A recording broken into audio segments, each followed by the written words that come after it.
Somebody asked me last night in Montreal, why did you call it the glass seed?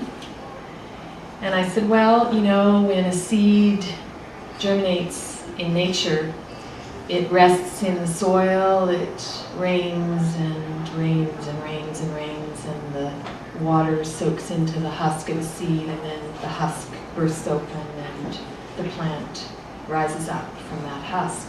And that's the natural world and how it functions. A glass seed would not germinate with that degree of ease and organic, natural quality. A glass seed, well, you can imagine, right, would have to shatter in order to germinate. And that's what happened to my mother.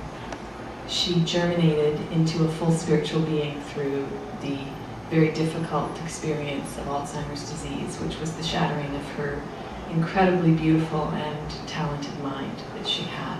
I decided at some point that if I couldn't do anything to help my mother reverse those effects, I could use my talent to create something of beauty out of that loss and that tragedy. And that thing of beauty is the glass seed. As I observed my mother's illness take a firmer hold of her and begin to alter her vivid personality over those years in the mid-1990s, I was drawn at the time without knowing why to both darning and quilting, skills my mother did not have or pass on to me, though she had taught me to sew. I felt a compulsion to understand and practice these domestic arts. Their practice is essentially about making the best with what one has.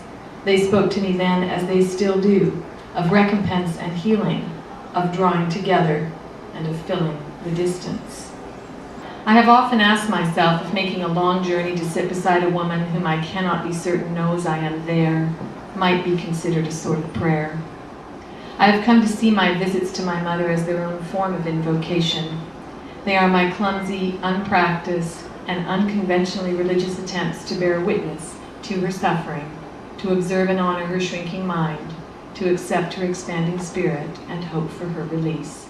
Well, Eileen's just so eloquent. She has so much in her. She's such a naturally talented writer. So it's really a great experience to work with her and be able to bring that out for her.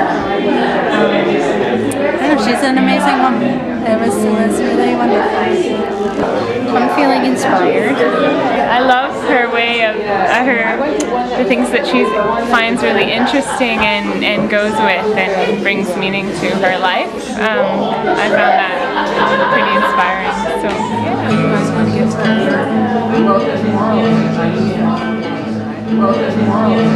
yeah.